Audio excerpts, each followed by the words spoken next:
Friends, welcome to our Sayali fashion designer channel आणि मी आहे सायली। तर तुम्हा सर्वांचं आपल्या आजच्या नवीन अशा छानशा व्हिडिओमध्ये मी मनापासून खूप खूप स्वागत करते। तर कसे आहात तुम्ही? नक्कीच मस्त आणि मजेत असणार आहात। आणि खरं तर आज आपण खूप सुंदर अशी ब्लाउज डिझाइन स्टिच करणार आहोत। बऱ्याचदा आपल्याला ना साडीनुसार डिझाइन कशी बनवावी किंवा ब्लाउजच्या पॅटर्ननुसार डिझाइन कशी बनवावी हे सुचत नाही। सो आजची जी काही डिझाइन आहे ही खूप सुंदर आहे। महत्त्वाचं म्हणजे मी तुम्हाला या संपूर्ण ब्लाउज डिझाइनची कटिंग आणि स्टिचिंग अतिशय सावकाश स्टेप बाय स्टेप आणि खूप काही महत्त्वाच्या टिप्स आणि ट्रिक्स सहित सांगण्याचा प्रयत्न करणार आहे, जेणेकरून तुम्हाला आपला आजचा हा व्हिडिओ बघून फक्त अशी डिझाइन बनवणच नाही तर ती प्रॉपर फिनिशिंग सहित कशी बनवावी हे देखील सहजच लक्षात येईल। महत्त्वाचं म्हणजे ही जी काही डिझाइन आहे खरं तर ही तुम्हाला आणि तुमच्या कस्टमरला नक्कीच आवडेल आणि तुम्हाला सुद्धा आयडिया मिळेल की कस्टमरला नवीन डिझाइनची आयडिया कशी देऊ शकतो। त्याचबरोबर ही जी काही डिझाइन आहे यामुळे साडी ब्लाउज खूप सुंदर दिसणार आहे। सो अशी छानशी लेटेस्ट ट्रेंडिंग ब्लाउज डिझाइन तुम्ही नक्की ट्राय करून बघा। सो चला मग आता वेळ न घालवता आपण आपल्या आजच्या छानशा व्हिडिओला सुरुवात करूयात आणि हा व्हिडिओ तुम्ही स्किप न करता पूर्ण नक्की बघा, जेणेकरून तुम्हाला आपला आजचा हा व्हिडिओ बघून फक्त अशी डिझाइन बनवणच नाही तर ती प्रॉपर फिनिशिंग सहित कशी बनवावी हे सहज लक्षात येईल। त्याचबरोबर बाय चान्स जरी तुम्ही कोणी नवीन शिकत असाल तरी सुद्धा तुम्हाला आपला आजचा हा व्हिडिओ बघून अशी डिझाइन सहज बनवता येईल। इतक्या सोप्या आणि साध्या पद्धतीने मी तुम्हाला सांगण्याचा प्रयत्न करणार आहे। ठीक आहे, सो चला मग आता आपण स्टार्ट करूयात। मग आता आपण छानशी डिझाइन बनवायला इथे सुरुवात करूयात। आणि इथे तुम्ही बघू शकतात की हा जो काही ब्लाउज पीस आहे तर हा ब्रॉकेट टाइप आहे आणि सध्या अशा ब्लाउज पीसचा खूप ट्रेंड सुद्धा चालू आहे। त्याचा जो काही बॅक पार्ट आहे ना तर तो आपण ऑलरेडी इथे कटिंग करून घेतलेला आहे, अस्तर आणि मेन फॅब्रिक असं 2 इंच सुद्धा। तर बघा मग सगळ्यात आधी मी तुम्हाला आता या ब्लाउजचं मेजरमेंट कसं आहे ते सांगते, म्हणजे तुम्हाला तुमच्या मापानुसार कशा पद्धतीने गळ्याची मार्किंग कटिंग आणि स्टिचिंग करावी तर हे सहजच लक्षात यावं यासाठी। तर बघा मग आता हा जो काही ब्लाउज आहे ना तर ती ब्लाउजची जी काही उंची आहे त्यामध्ये आपल्याला 1 इंच मार्जिन एक्स्ट्राचं ॲड करायचं असतं। तुम्ही सुद्धा जी उंची असेल त्यात 1 इंच एक्स्ट्रा ॲड करायचं। तर इथे ब्लाउजची उंची आहे 12, 1 इंच मार्जिन असं टोटल आपण 13 इंचाला मार्किंग करून घेतलेली आहे। त्यानंतर इथून टाकलेला आहे 2.5 इंचाची गळा रुंदी आणि 5.5 शोल्डर। ठीक आहे, त्याचबरोबर याचा मुंडा सुद्धा आपण 5.5च घेतलेला आहे आणि 1.5ला मार्किंग करून बॅक साईडच्या मुंड्याचा शेप सुद्धा दिलेला आहे। इथून घेतलेला आहे छातीचा चौथा भाग म्हणजे 8.5 अधिक 1.5 इंच मार्जिन। अशा पद्धतीने 10ला मार्किंग करून हा बॅक पार्ट आपण इथे कटिंग करून घेतलेला आहे। आता सगळ्यात आधी गळ्याची जी काही मार्किंग आहे तर ती आपण आपल्याला म्हणजे अस्ताच्या बॅक पार्टवर करायची आहे। तर बघा मग मी इथे जो काही मेन फॅब्रिकचा बॅक पार्ट आहे तर तो साईडला ठेवला आणि इथून आपल्याला गळ्याची मार्किंग करायची आहे। तुमचा जेवढा गळा असेल त्यामध्ये 1/2 इंच आपल्याला एक्स्ट्राचं मार्जिन ॲड करायचं आहे। तर बघा मग मी इथे जो काही गळा आहे त्यामध्ये 1/2 इंच मार्जिन असं टोटल 10 इंचाला मार्किंग केली। त्यानंतर 2.5 इंच गळा रुंदीची मार्किंग करून हा बॉक्स आपल्याला इथे ड्रॉ करायचा। ही आपली बेसिक स्टेप आहे, कुठलाही गळा असो त्यासाठी आधी हा बॉक्स ड्रॉ करावा लागतो। त्यानंतर आता इथे आपल्याला मटका गळ्याचा आकार द्यायचा आहे। बघा तर ह्या पद्धतीने मी डीप याचा शेप दिलेला आहे, यापेक्षा सुद्धा तुम्ही अजून डीप घेऊ शकतात, तर ते तुमच्यावर डिपेंड आहे। तर बघा ह्या पद्धतीने मग मी इथे ही मार्किंग करून घेतलेली आहे मटक्या गळ्याची। आणि आता आपल्याला इथे काय करायचं आहे, जो काही गळा आहे ना तर त्याच्या वरती सुद्धा एक मार्किंग करायची आहे। तर इथे मी 2 इंचाला मार्किंग केली आणि आडवं 1.5 इंचाला मार्किंग करून घेतलेली आहे। त्यानंतर हा छोटासा बॉक्स इथे आपण ह्या पद्धतीने ड्रॉ केला आणि नंतर इथून ह्या पद्धतीने शेप इथे मॅच करायचा आहे। तर हा आहे आपला गळ्याचा आकार। आता हा जो काही शेप आहे ना तर हा मी तुम्हाला दुसऱ्या चॉकने थोडा डार्क करून दाखवते, कारण आधीची थोडीशी मार्किंग वरती गेली होती मटक्या शेपची। तुम्ही बघा फायनली आपण खालचा जो काही शेप आहे तिथे ती घेतलेली आहे। तर बघा मग फायनल गळ्याची मार्किंग झाल्यानंतर आपल्याला ही जी काही मार्किंग आहे ना तर ही कॅनव्हास पेपरवर सुद्धा ड्रॉ करायची आहे, कारण की आपल्याला कॅनव्हास पेपर लावून हा जो काही मटक्या गळ्याचा शेप आहे ना तर हा रेडी करायचा आहे। त्यासाठी बघा मग मी इथे डबल फोल्ड करून घेतलेला आहे आणि जेवढा कॅनव्हास पेपर लागणार आहे तेवढा इथे मी कटिंग करून घेते। तर लक्षात राहू द्या डिझाईन बनवण्यासाठी आपल्याला पेपर कॅनव्हास लागत असतो, कारण कॅनव्हास पेपरमध्ये 2-3 प्रकार असतात। तर गळ्यासाठी तरी आपण पेपर कॅनव्हास यूज करतो। तर तो या पद्धतीने डबल फोल्ड करून बरोबर काटोकट इथे आपल्याला ठेवून घ्यायचा आहे।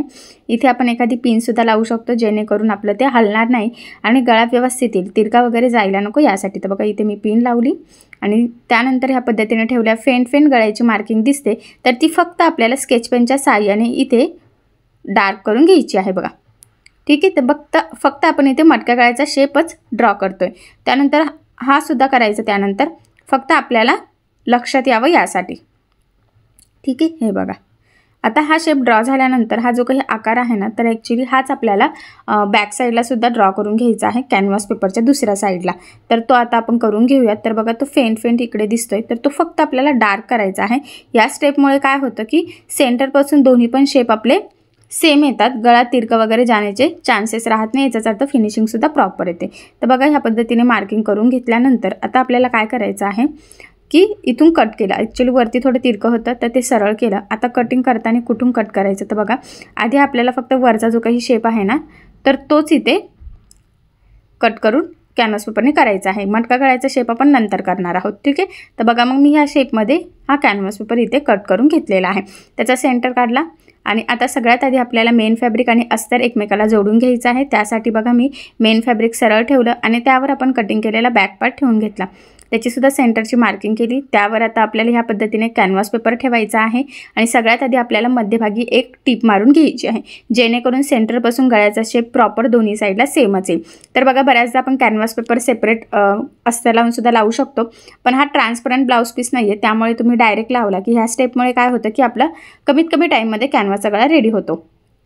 तर बघा सगळ्यात आधी मध्यभागी एक टीप मारून घेतली आणि ही टीप मारल्यानंतर जो काही आपला प्रॉपर शेप आहे एक्झॅक्टली त्यावरच आता आपल्याला टीप मारून घ्यायची आहे. महत्त्वाचं म्हणजे टीप मारताना काळजी घ्यायची आहे की आपला जी मार्किंग आहे ना एक्झॅक्टली त्यावरच टीप येईल, जेणेकरून आपला गळ्याचा आकार चेंज व्हायला नको. यासाठी ही स्टेप खूपच इम्पॉर्टंट आहे. सो ही तुम्ही सुद्धा आठवणीने फॉलो करायची आहे. इथून इथेपर्यंत, नंतर बघा सरळ जे काही होतं तिथपर्यंत केलेलं आहे, पुन्हा इथपर्यंत आणि त्यानंतर सरळ, म्हणजे जसा आकार आहे तसा, फक्त आतल्या साईडचा मटका गळा आपण इथे घेतलेला नाही आहे. हा पॉईंट खूप इम्पॉर्टंट आहे, लक्षात राहू द्या. आता गळ्याला टीप मारून झाल्यानंतर लगेचच आपण कमरेच्या साईडला सुद्धा साधारणतः अर्धा इंचाचं मार्जिन ठेवून इथे टीप मारूयात.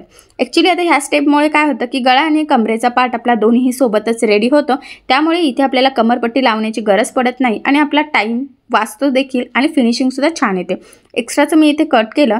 त्याचबरोबर गळ्याच्या मध्ये सुद्धा एक लाईन किंवा पाव इंच एवढंच मार्जिन ठेवायचं आहे आणि बाकीचं सगळं आपल्याला इथे एक्स्ट्राचं कट घ्यायचं आहे. म्हणजे कॅनव्हास पेपर झालं, अस्तर झालं, मेन फॅब्रिक, हे सगळंच, ठीक आहे. या पद्धतीने कट झाल्यानंतर ह्या शेपला आपल्याला द्यायचे आहे छोटे छोटे कट्स, जेणेकरून ज्यावेळेस आपण हा जो काही बॅक पार्ट आहे हा सरळ करू त्यावेळेस तो प्रॉपर असा फोल्ड व्हावा आणि त्याचबरोबर त्याचा गळ्याचा आकार आपल्याला हवा आहे तसाच प्रॉपर फिनिशिंगसाठी यावे, त्यासाठी ही स्टेप खूपच इम्पॉर्टंट आहे. तर बघा मग मी इथे ह्या पद्धतीने हे सरळ करून घेते. गळ्याच्या साईडला व्यवस्थित प्रेस करायचं, कानेकोपरे प्रॉपर असे बाहेर काढायचे आहे आणि कमरेच्या साईडला सुद्धा व्यवस्थित प्रेस करून घ्यायचं आहे.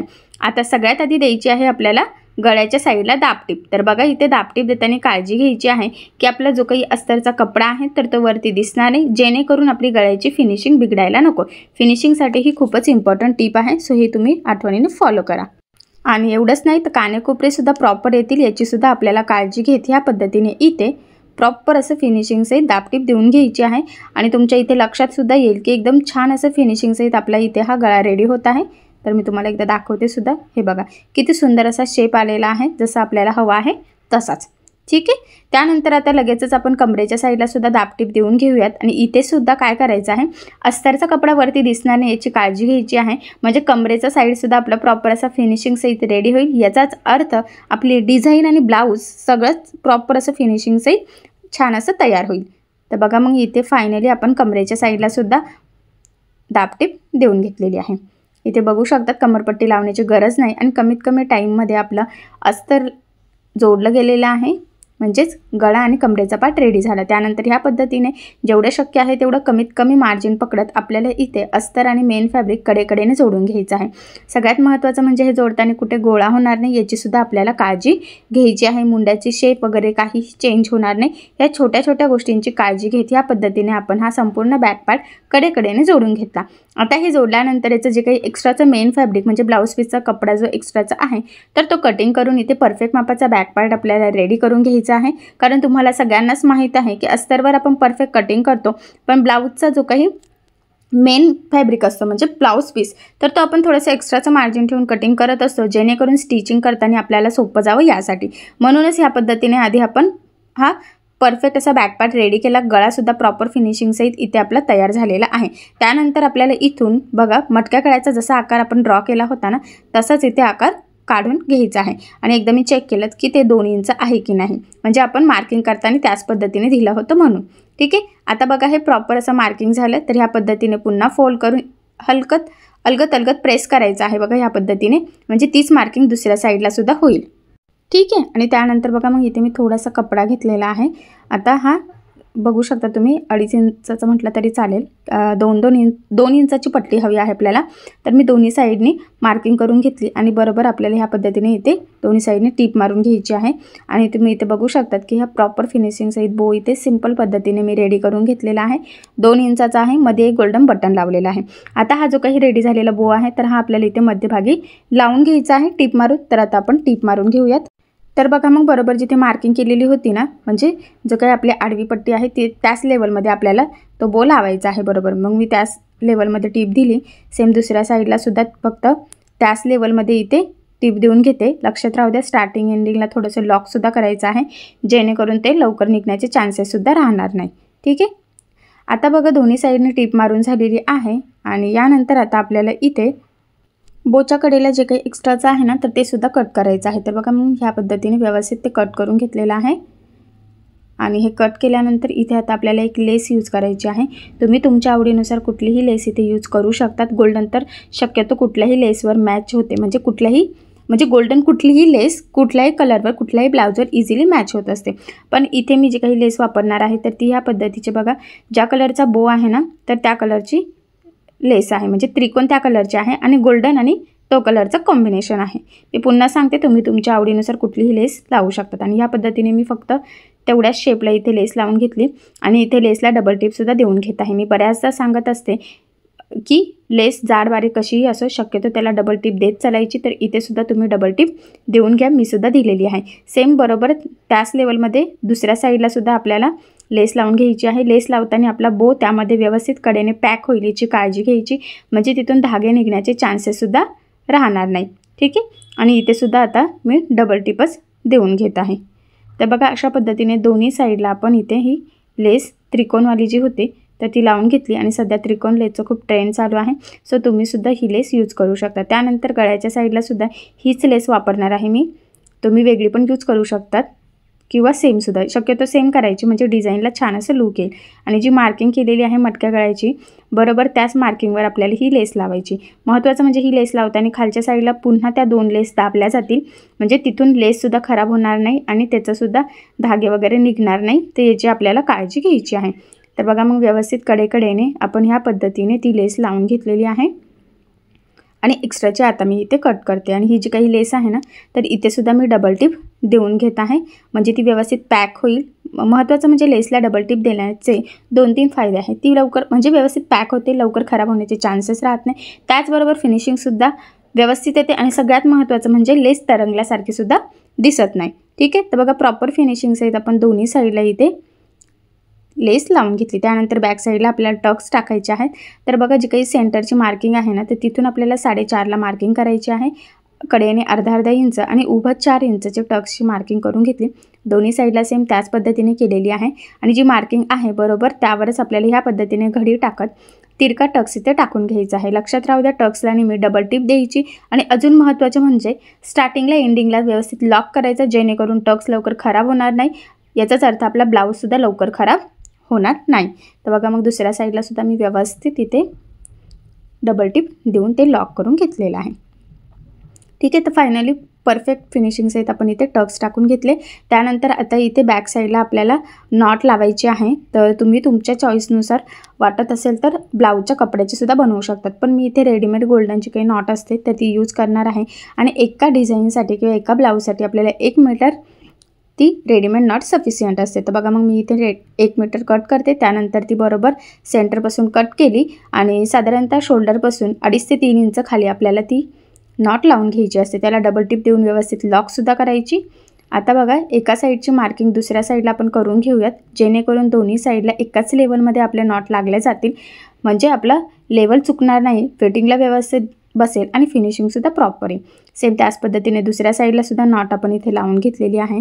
आता ही नॉट मी तुम्हाला बांधून दाखवते आणि याला आता तुम्ही तुमच्या आवडीनुसार कसेही लटकन यूज करू शकता, फॅब्रिकपासून बनवू शकतात किंवा रेडीमेडसुद्धा यूज करू शकता.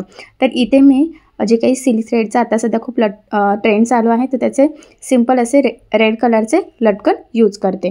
तर इथे बघू शकतात की फायनली खूप सुंदर असा एकदम सोप्या पद्धतीने आपला हा मटका गळ्यावरची ही आजची बॅकनेक डिझाईन रेडी झालेली आहे.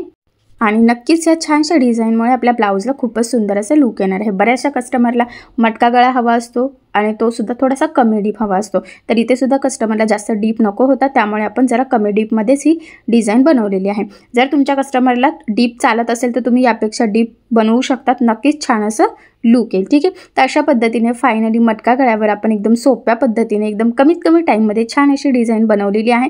सो अशी छानशी ट्रेंडिंग डिझाईन तुम्ही सुद्धा नक्कीच बनवून बघा. नक्कीच तुमच्या ब्लाऊजला आणि साडीला सुद्धा खूपच सुंदर असं लुक येईल. आणि सगळ्यात महत्त्वाचं म्हणजे ह्या डिझाईनची मी तुम्हाला कटिंग आणि स्टिचिंग दोन्ही पण अतिशय सावकाश स्टेप बाय स्टेप आणि खूप काही महत्त्वाच्या टिप्स अँड ट्रिक्सही सांगितलेलं आहे, जेणेकरून हा व्हिडिओ बघून अशी छानशी लेटेस्ट ट्रेंडिंग ब्लाऊज डिझाईन तुम्हाला सुद्धा सहज बनवता यावी यासाठी. सो नक्की ट्राय करून बघा आणि जर काही प्रॉब्लेम येत असेल तर मला कमेंट करून नक्कीच कळवा. मी तुमच्या प्रश्नाची उत्तर देण्याचा नक्कीच प्रयत्न करेन. ठीक आहे, चला मग आता आपण आपला आजचा व्हिडिओ इथेच थांबूयात आणि तुम्हाला आपला आजचा व्हिडिओ, आजची डिझाईन कशी वाटली हे मला कमेंट करून नक्की कळवा. त्याचबरोबर आपली डिझाईन आवडली असेल तर व्हिडिओला लाईक करायला विसरू नका. आणि असेच नवनवीन छानसे व्हिडिओज बघण्यासाठी आपल्या सायली फॅशन डिझायनर या चॅनलला लाईक करा, शेअर करा आणि सबस्क्राईब करायला विसरू नका. आणि ज्यावेळेस तुम्ही सबस्क्राईब कराल त्यावेळेस त्यासमोरील बेल आयकॉन ही नक्की प्रेस करा. त्यामुळे काय होईल, जेव्हा मी नवीन व्हिडिओज टाकेल त्याचं नोटिफिकेशन तुम्हाला तुमच्या मोबाईलवर येईल. ओके, चला मग आता भेटूया पुन्हा नवीन अशा छानशा व्हिडिओमध्ये. तोपर्यंत टेक केअर, काळजी घ्या आणि आपला आजचा व्हिडिओ शेवटपर्यंत पूर्ण बघितल्याबद्दल thank you so much. Bye bye.